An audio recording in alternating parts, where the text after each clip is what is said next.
Cycle గుర్తుకు ఓటేద్దాం, అయ్యన్నను గెలిపిద్దాం.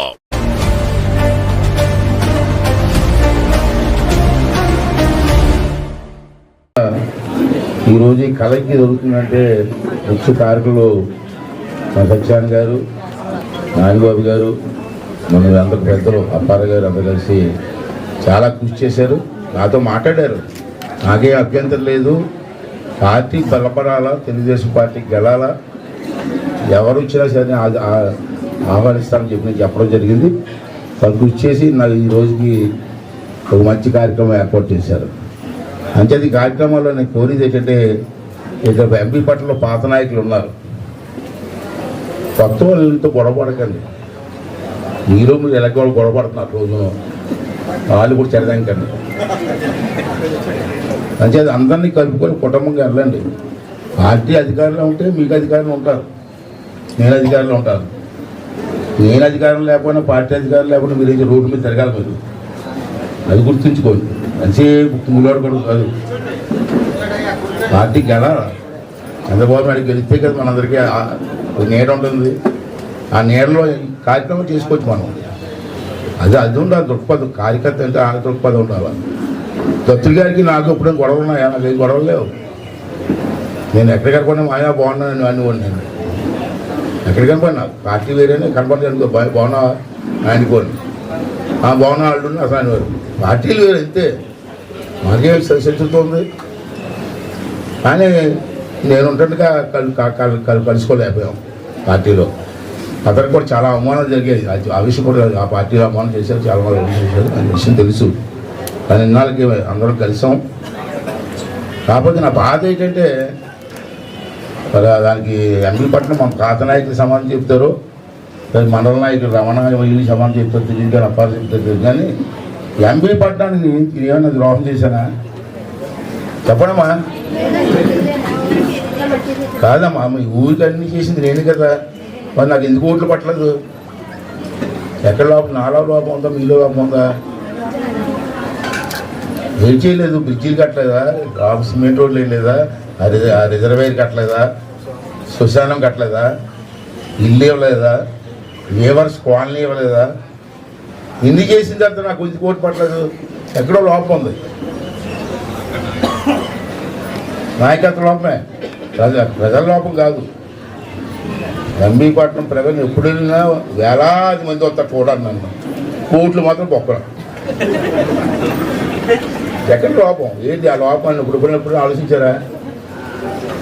ఈ పెద్దలన్నీ ఆలోచించారు కూర్చొని. ఎందుకు ఎక్కడ లోపం జరుగుతుంది? రాజకీయ నాయకుడు అంటే లోటుపాట్లు తెలుసుకోవాలా, లోటుపాట్లు కవర్ చేసుకోవాలా. కానీ ఎంబీపట్నం జరిగితే లోటుపాట్లు కవర్ చేసుకోకపోగా పెద్ద అగాధం పడేస్తున్నారు. మరి ఎంత కష్టపడ్డవాడు నాకెంత బాధ ఉంటుంది? ఇన్ని కార్యక్రమం చేసాం. రిజర్వేర్ ఎంత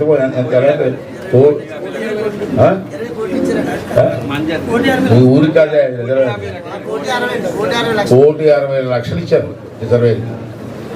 ఆ రిజర్వేర్ వల్ల గన్నవరం కట్టు ఇది ఎంత కొనబడితే 500 ఎకరాలు నీరు వస్తుంది దానివల్ల 3 ఊర్లకి. తర్వాత శ్మశానికి డబ్బు ఇచ్చాను, అన్నీ ఇచ్చాను. కానీ ఎందుకు ఇస్తాను? అలాంటి నాయకుడు ఎందుకు ఇస్తాం? ఆ ఊరికి ఎదురు చేస్తే నాతో అభిమానం ఉంటారని కదా ఇస్తాను. లేదా నాకు ఆస్తి ఉందా, ఇల్లు ఉందా, ఏముందో నాకు అక్కడ.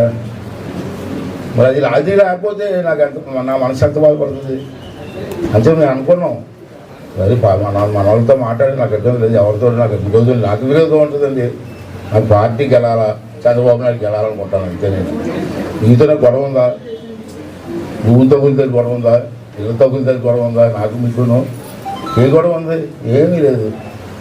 ఈ ఊరికి అసలు రోడ్డు బ్రిడ్జి దిగొచ్చింది. నేను ఫస్ట్ టైం వచ్చాడు గడ్డలో దిగేలా వచ్చాను. థియేటర్ ఎంత ఘోరంగా ఉందంటే బ్రిడ్జి కావాలి, బ్రిడ్జి కట్టాము. అది ఊర్లోకి వచ్చాడు అంత రాళ్ళు ఉండి. ఈ కొత్తగా తెలియదేమో, పెద్దలు తెలుస్తుంది. ఆ రోడ్ల ఊరు వరకు ఇంత పెద్ద రాళ్ళు మీద తీపొచ్చింది. అదంతా చేసాం, ఎన్ని చేసాం, కానీ నాకు సంతృప్తి లేదు. మీకుందని నాకైతే లేదు. నేను ఎంత కష్టపడుతున్నాం, ఏంటి ఫలితం రావట్లేదని బాధ ఉండేది. నాలుగు నాకు కళ నెరవేరింది. ఇది కూడా ఆఖరి అవకాశం నాకు. నాకు తెలుసు నాకు 67 సంవత్సరాలు వచ్చాయి. జనాలు ఉంటామో పోతాం ఎవరు తెలుసు. అది ఆఖరి అవకాశం నాకు. అయితే మీరు అందరూ కలిసి ఈసారి గెలిపిస్తే మళ్ళీ మన ప్రాంతాన్ని అభివృద్ధి చేసుకోవడానికి చక్కటి అవకాశం వస్తుంది. ఉద్దేశంతో మన పెద్దలందరితో మాట్లాడితే అందరూ ఒప్పుకున్నారు. కలిసాం. ఈ కలయిక నేను ఉన్నా లేకపోయినా ఎప్పుడు ఇలాగే ఉండాలా ఎంపీ పట్టణం అన్నది మీ మనసులో. అక్కడ దీంతో మీరు సహకరించిన పెద్దలందరికీ, అలాగే ఇక్కడ దీనికోసం ప్రయత్నం చేసినటువంటి పెద్దలందరికీ కూడా మనస్ఫూర్తిగా ధన్యవాదాలు తెలియజేస్తున్నాను. అలాగే గాంధీనగరం రాజుగారు ఎవరు మన పట్ల ఉండేవారు. అక్కడే చిన్న చిన్న విభేదాలు వచ్చారు, మళ్ళీ విభేదించారు. అప్పుడు తాండవ ఎలక్షన్లో కూడా అంత కలిసిపోయారు. మనతో వివాదాలు కాదు, వర్క్ చేసిన బిల్లులు పెండింగ్ ఉంటే వస్తే తప్ప చేయమన్నారు. చేయలేదు, మనిషిని తీసుకెళ్ళారు. సరే ఎందుకంటే మొట్టమొదటి మన గౌరవయ్యారు కదా. ఆ రోజు తాండవ ఎలక్షన్లో మేము ఎంత కలిసిపోయి చేసాం, గుర్తుందా? రాజుగారు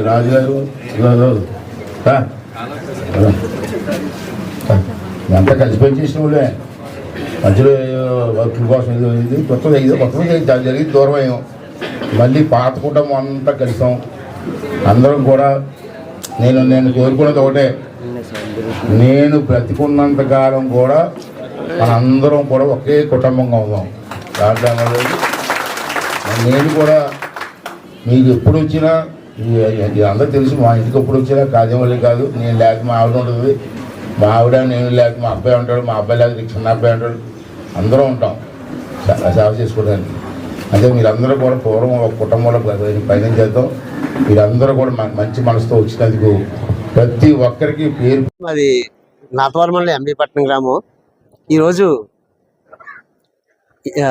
వైసీపీ పార్టీ నుంచి సుమారు 40 కుటుంబాలు టీడీపీ పార్టీలో చేరడం జరిగింది. అది అయ్యన్న పాత్రి గారి సమక్షంలో. ఇంకా చేరికలు ఉన్నాయి త్వరలో. అదే కాకుండా అయ్యన్న పాత్రి గారు చేసిన అభివృద్ధి మీద ఆకర్షణతోటి సుమారు 40 మంది కుటుంబాలు టీడీపీ పార్టీలో చేరడం జరిగింది. ఆ వచ్చిన వారికి అయ్యన్న పాత్రి గారు తగిన భరోసా కూడా ఇచ్చారు. మీకు ఏ అవసరం వచ్చినా, మీకు ఆపద వచ్చినా సరే మేము మీ అన్నింటి ఉంటామని చెప్పి అయ్యన్న పాత్రి గారు హామీ ఇవ్వడం జరిగింది. దానివల్ల వచ్చిన ఈ వైసీపీ కుటుంబాలన్నీ కూడా చాలా ఆనందంతో టీడీపీ పార్టీతో కలిసి పనిచేయడానికి ఆనందంగా ముందుకు వచ్చారు. దీనికి చాలా సంతోషంగా ఉంది.